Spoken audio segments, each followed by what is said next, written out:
Hello everyone, welcome to my channel. आज हम करने वाले हैं अपने नेक्स्ट के 10 क्वेश्चन, जो हमारे 10 क्वेश्चंस की सीरीज चल रही थी मोस्ट रिपीटेड क्वेश्चन पेडागोजी के, जो हमारे सीटेट में लगभग हर बार ही पूछे जाते हैं। तो 10 क्वेश्चन की वीडियो मैं कल डाल चुकी हूं और आगे की हम 10 क्वेश्चन आज इस वीडियो में करने वाले हैं। अगर आपने अभी तक भी चैनल सब्सक्राइब नहीं किया है तो कर लीजिए और कल वाली वीडियो भी देख लीजिए और जो आगे आने वाले वीडियो है वो भी देख लीजिएगा। तो करते हैं स्टार्ट। यहाँ पर फर्स्ट क्वेश्चन हमारा है, वैसे 11 है क्योंकि 10 क्वेश्चन हम पहले कर चुके हैं। प्राथमिक स्तर पर बच्चों की भाषा का आकलन करने का उद्देश्य है। कौन से स्तर पर? प्राथमिक स्तर पर। और बच्चों की भाषा का आकलन हम किस उद्देश्य से करते हैं? तो आंसर है उसके भाषा प्रयोग की क्षमता का आकलन। हम ये देखते हैं कि बच्चा अपनी भाषा का प्रयोग किस प्रकार से कर रहा है और उसकी भाषा प्रयोग की क्षमता क्या है। तो हमारा उद्देश्य यही होता है भाषा का आकलन करने का।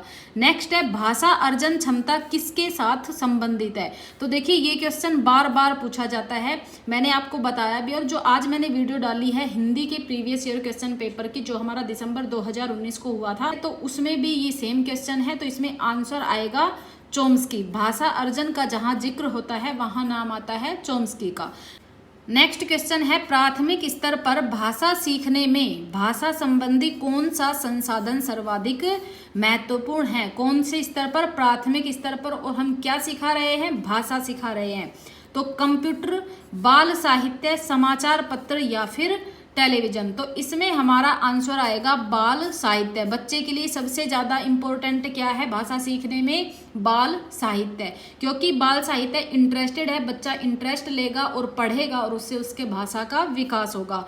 नेक्स्ट क्वेश्चन है, बच्चे हिंदी भाषा की कक्षा में अपनी बात कहते हुए अपनी मातृभाषा का प्रयोग करते हैं। यह बात बच्चे क्या कर रहे हैं? हिंदी भाषा की कक्षा में बैठे हैं और बात करते करते क्या करते हैं? अपनी मातृभाषा का प्रयोग करने लग जाते हैं। तो आपके पास ऑप्शन ये भी आ सकता है और आपके पास ऑप्शन ये भी आ सकते हैं। ये क्वेश्चन बार बार रिपीट हुआ है, कभी ये ऑप्शन आते हैं तो कभी ये ऑप्शन आते हैं। अगर आपके पास ये वाले ऑप्शन आते हैं तो आपको क्या करना है? स्वाभाविक, निंदनीय, विचारणीय या फिर अनुचित। तो यह बात कैसी है कि बच्चा मातृभाषा का प्रयोग करता है? तो ये क्या है? स्वाभाविक है, बच्चा अपनी मातृभाषा का प्रयोग कर सकता है। और नेक्स्ट ऑप्शन ये आएंगे कि ये बात हमारे लिए स्वीकार्य है या अस्वीकार्य है या दंडनीय है या फिर हम इस पर ध्यान नहीं देंगे। तो ये बात हमारे लिए क्या है? स्वीकार्य है, हम इसको अस्वीकार नहीं कर सकते। नेक्स्ट है, प्राथमिक स्तर पर कौन सी गतिविधि बच्चों की मौखिक अभिव्यक्ति के विकास में सबसे कम प्रभावी है? प्राथमिक स्तर पर और कौन सी गतिविधि है जो मौखिक अभिव्यक्ति के विकास में क्या है? सबसे कम प्रभावी। घटना वर्णन करना, कहानी को शब्द से दोहराना, कहानी को अपनी भाषा में कहना या चित्र दिखाकर कहानी कहलवाना। तो इसमें सबसे कम प्रभावी पूछा है घटना। अगर कोई घटना घटित हुई है उसका उसने वर्णन किया है अपने शब्दों में तो उससे मौखिक अभिव्यक्ति का विकास होगा। तो ये तो सही है, प्रभावी है। कहानी को अपनी भाषा में कहना, कोई भी कहानी है लिखी हुई है, बच्चा उसको पढ़ता है पहले, फिर उसको अपनी भाषा में ही बोलता है अपनी तरफ से, तो उससे भी उसकी मौखिक अभिव्यक्ति का विकास होगा। चित्र दिखाकर कहानी कहलवाना, कोई भी चित्र दिखा दिया और बोला कि इस पर एक कहानी बनाओ, सुनाओ, तो इससे भी उसका क्या होगा? मौखिक अभिव्यक्ति का विकास। लेकिन कहानी को शब्द से दोहराना, कोई कहानी लिखी हुई है उसके एक एक शब्द ऐसे के ऐसे रिपीट करने हैं, तो उससे उसकी मौखिक अभिव्यक्ति का विकास नहीं होगा, क्योंकि वो देख देख कर एक एक शब्द बोल रहा है। नेक्स्ट है, सामाजिक अंतःक्रिया की अवधारणा किससे संबंधित है? किसकी? सामाजिक अंतःक्रिया की। स्किनर से, पियाजे से, चोम्स्की से या फिर वाइगोत्स्की से। मैंने बताया था आपको, जहां पर भी सामाजिक या सांस्कृतिक वर्ड आ जाता है वहां पर हमारा वाइगोत्स्की होता है। नेक्स्ट है, स्किनर ने भाषा सीखने की प्रक्रिया में किस पर सर्वाधिक बल दिया? किसने? स्किनर ने। तो देखिए अंतःक्रिया की जहां बात आती है वो होता है वाइगोत्स्की। भाषा अर्जन क्षमता अभी मैंने कराया है, भाषा अर्जन क्षमता किसकी है? चोम्स्की से। और सृजनात्मकता है हमारी पियाजे से रिलेटेड। और जो अनुकरण है उस पर बल किसने दिया है? स्किनर ने। तो सेकंड नंबर ऑप्शन हमारा सही होगा। नेक्स्ट है, और सीटेट का फेवरेट क्वेश्चन भी है। एक खेल क्रिया के दौरान चोट लगने पर रोहन रोने लगा। यह देखकर उसके पिता ने कहा, लड़कियों की तरह व्यवहार ना करो, लड़के रोते नहीं हैं।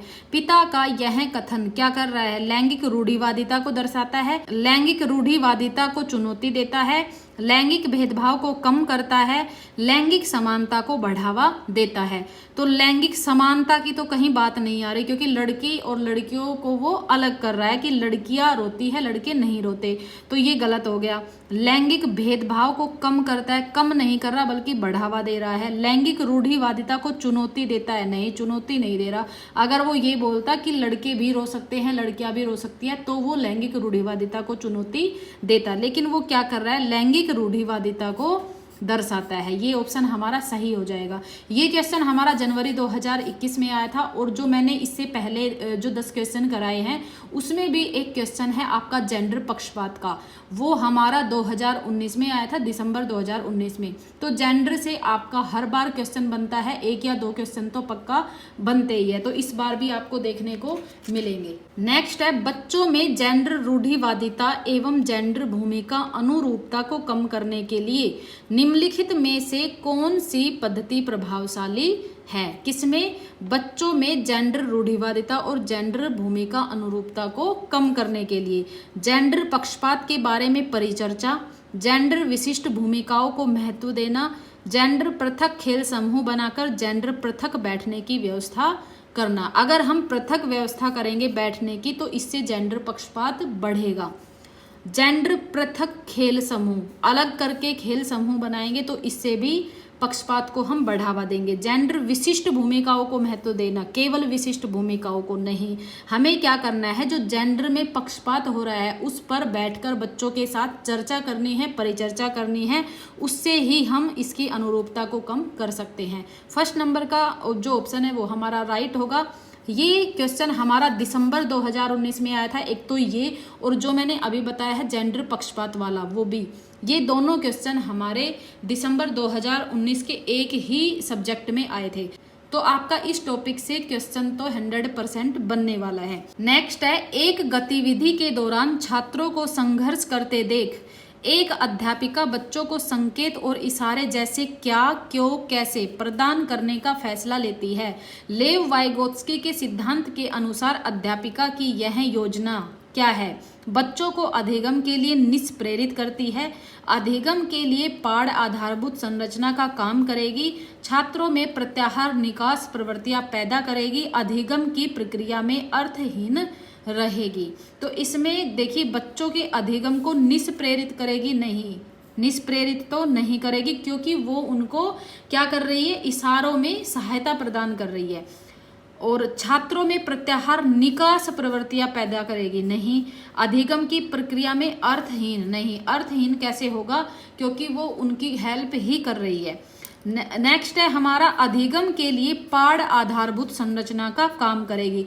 तो जब बड़ों के द्वारा छोटों को सहायता की जाती है किसी इशारे से, या डायरेक्ट ना बताकर उनको इशारों में क्या, क्यों, कैसे, या फिर कोई और भी संकेत हो सकता है, अगर उससे सहायता की जाती है तो उसको हम क्या बोलते हैं? पाढ़ या आधारभूत संरचना या फिर ढांचा। तो सेकंड नंबर का ऑप्शन हमारा यहाँ इसमें सही होगा। और कल जो मैंने 10 क्वेश्चन आपको कराए थे उसमें भी एक क्वेश्चन आया था, उसमें था ऑप्शन पाढ़ ढांचा, तो वही हमारा राइट ऑप्शन था।